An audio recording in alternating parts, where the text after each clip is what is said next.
अफसाना ऐदे हाजिर में जिल्द अव्वल मरतब राबिया रबा अफसाना निगार अमजद अली मिर्ज़ा क़लमी नाम अमजद मिर्ज़ा अमजद पैदाइश 28 अगस्त 1942 मलिया मुग़ला ज़िला तहसील चकवाल एज़ाज़ सिविक अवार्ड 2005 पाक पंजाबी अदब and cultural society London award 2003 Pakistan achievement award 2009 और दीगर तसानीफ़ कांच के रिश्ते अफसाने अवार्ड याफ्ता 2000 सोने की स्लीप अफसाने 2001 दूरियां अफसाने 2003 फुलवारी इंशाइया 2004 ओखे पेंडे पंजाबी अफसाने 2004 तन्हाइयाँ अफसाने 2005 झूठे लोग अफसाने 2006 तौबा अफसाने 2012 और दीगर। अफसाना बरसात की रात। वो गुस्ल खाने में था, उसे शीदा की आवाज़ सुनाई दी, खाना रख दिया है, मैं जा रही हूँ। उसे फ़ौरन याद आया उसे आज तनख्वाह भी देनी है। उसने वहीं से आवाज़ दी कि ठहरो, पैसे लेती जाओ। फिर शावर बंद किया और जल्दी से कमर पर तौलिया बांधकर बाहर निकल आया। शीदा उस वक्त तक कमरे में आ चुकी थी और दरवाजे के पास ही खड़ी थी। बाहर सख्त बारिश हो रही थी। शीदा दरवाजे तक जाकर लौटी थी। इसकी पतली सी ख़मीज़ गीली होकर जिस्म के साथ चिमट गई थी। रियाज ने अपने बालों से टपकता हुआ पानी छिड़का और एक हाथ से चेहरा साफ़ किया और दूसरे हाथ तौलिए को पकड़ लिया ताकि वो खिसियाना सा होकर मुस्कुराया।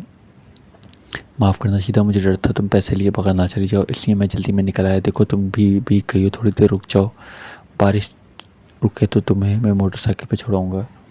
वो अपने बिस्तर के करीब गया। उस पर रखी पतलून की जेब से नोटों की गड्डी निकाली। इसे भी आज ही तनख्वाह मिली थी। वो हाथ में 100 के 5 नोट लेकर पीछे की तरफ घूमा तो उसके मुंह से बेख्तियार निकला, ओह निकल गया। शीदा सहज़दा हालत में खड़ी हुई सासों के साथ उसके साथ टकरा गई। वो जाने कैसे करीब आ गई थी। उसने उसे संभालना चाहा और एक हाथ से सुर्ख नोट फिजा में बिखर गया, दूसरे हाथ में पकड़ा हुआ तौलिया नीचे जा गिरा। बेख्याली से शीदा के बाजू पर इसके हाथ मजबूत हो गए। 3 बरस से तबदीख में मुब्तला रहकर मरे हुए खामन की 20 साला बेवा जिसने आज पहली बार रियाज के खूबसूरत सफ़ेद जिस्म पर पानी की बूंदें चमकती हुई देखी तो इसको अपनी सांसों पर इख्तियार न रहा। इसके माथे पर बारिश के क़तरे चमकने लगे और मलमल की मैली सी ख़मीस में गिरफ्तार जान उभरा हुआ सीना पागी होने लगा, जैसे फट कर बाहर आ जाएगा। रियाज की उंगलियों की सख्ती से उसे जैसे नशा सा होने लगा और वो खुद पे खुद होकर इसके सीने से चिमट गई। बाहर ज़ोर से बिजली कड़की, सारे बादल कमरे में छा गए। रियाज का पापा बचपन में मर गया था। माँ ने ज़मीन बेचकर उस ये कराया था। लड़का मेहनती था, इसने साथ ही कंप्यूटर कोर्स भी जारी रखा और आज एक अच्छी मुलाजमत पर था, मगर माँ ये दिन भी ना देख सकी। बड़ा सा मकान था जिसके ऊपर इससे किराए पर उठा रखा था। अच्छी खासी आमदन थी। महल्ले के कई घरानों से इशारतन रिश्तों की दावत आती, मगर इसने कभी ऐसा ना सोचा। कुछ दिनों से शीदा दोपहर को आकर घी की सफाई करती, खाना वगैरह बना के उसके आने से कुछ देर पहले रख जाती। आज कपड़े धोने से कुछ देर हो गई। इस दौरान रियाज भी आ गया था, मगर वो जवान जिस्म टकराए, बिजली कड़की, बादल गरजे और फिजा धुंधला गई। इस कदर तूफान उठा के दोनों को बहाल कर ले गया। फिर रात गए तक वो डूबते रहे, उभरते रहे, जल थल एक हो गया। बरसों की प्यासी ज़मीन सैराब हो गई। बारिश के बाद एक दम सुकून छा गया। हर चीज़ गीली गीली निखरी हुई नज़र आने लगी। बारिश रुक गई थी, बाहर का तूफान थम गया था और अंदर का भी अंग अंग में नशा भरा था कि टूटी हुई मुश्किल से उठी। कमरे में अंधेरा था, कपड़ों की सरसराहट हुई। इसने झुककर रियाज के बिखरे बालों को अपनी कांपती हुई उंगलियों से संवारा, उसकी पेशानी पर अपने सुलगते हुए होठ रख दिए।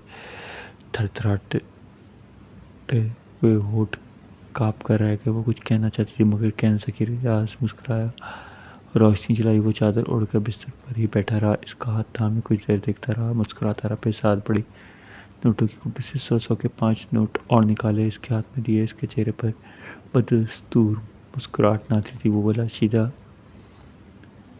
कल से तुम्हारी काम पर मत आना, तुम्हारी नौकरी ख़त्म हो गई। शीदा ने इसे होठ बीच कर खैर भरी नज़र से देखा। इसकी आंखों में घटा भर आई। हिंदी हुई आवाज़ में बोली, गलती मेरी थी, सज़ा भी मुझे मिलनी चाहिए। फिर उसने से इसके लिए, तुम अमीर लोगों का काम ही गरीबों की इज्जत लूटना है, मगर कैसे मर्द हो, एक ही दिन में जी भर गया और लूट मार कर लेते। अभी तो इसके खजाने में बहुत कुछ था, ये क्या किसी ने उठ के इसके मुंह पर मारे। रोती हुई चली गई। रियाज की हंसी सहन तक इसका पीछा करती रही। दूसरी रोज सुबह सवेरे वो शीदा के घर, जो कुछ फासले पर पुराने मोहल्ले में था, अपने मोटरसाइकिल के इस खस्ता घर के सामने खड़ा किया। बगैर कुंडी खटखड़े खुले हुए दरवाजे से अंदर चला गया। शीदा बाप के लिए रोटी बना रही थी, जो करीबी ज़मीन पर बिछी हुई बोरी पर मटर चाय के साथ खा रहा था।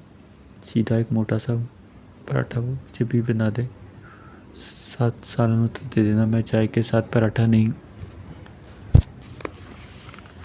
खाता।